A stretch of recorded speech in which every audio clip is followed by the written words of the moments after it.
Merci. Donc, nous en venons aux amendements. Madame Bassir, vous êtes...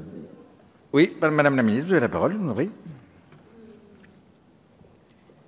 Je voudrais, non pas amendement par amendement, mais reparler du sujet des Outre-mer. On en a parlé longuement dans la délégation aux Outre-mer. J'ai eu l'occasion d'en parler à plusieurs des députés d'Outre-mer, collectivement, individuellement. J'en ai parlé aussi à des présidents des collectivités territoriales. Je pense que nous avons tous le même diagnostic, notamment en matière d'apprentissage.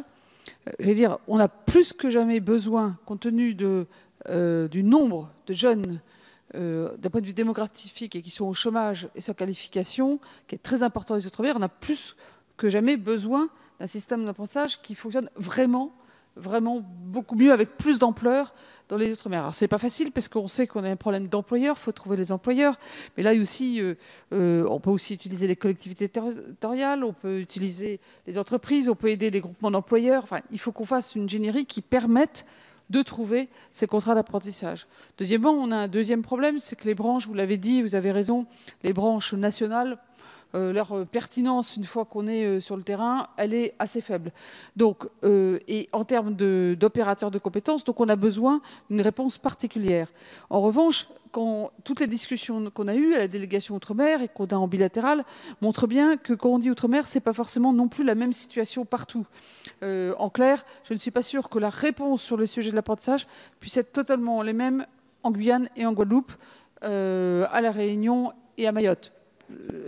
Et donc, je pense qu'on a besoin d'un travail plus fin pour être sûr que le sur-mesure qu'il faut faire pour les Outre-mer, et la loi nous l'autorise, que la loi nous l'autorise à adapter, à modifier, eh bien, on fasse quelque chose qui soit robuste pour les années qui viennent.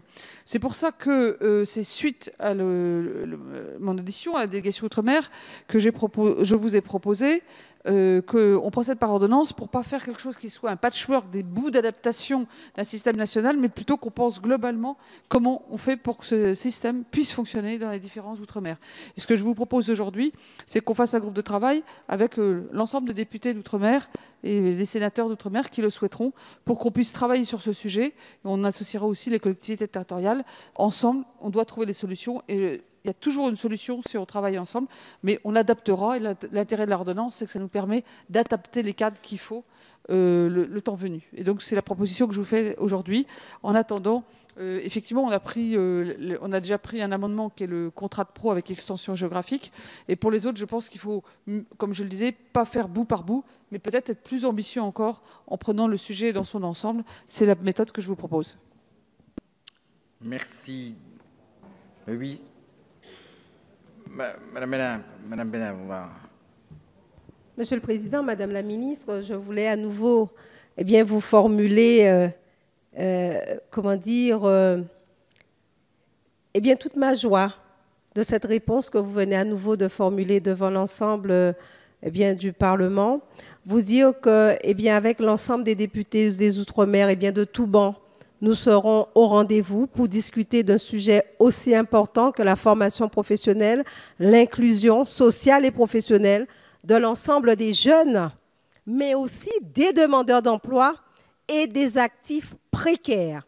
Et je crois à la parole ministérielle, mais je crois surtout en votre humanité. Vous avez su le prouver lorsque vous êtes venu en Guadeloupe et vous avez cru au caractère archipélagique de notre territoire et vous avez su aller à Marie-Galante alors que beaucoup avant vous avaient refusé d'y aller. Alors merci à vous en espérant que nous ayons un travail fructueux avec de belles propositions pour l'ensemble de notre jeunesse et des territoires ultramarins. Merci.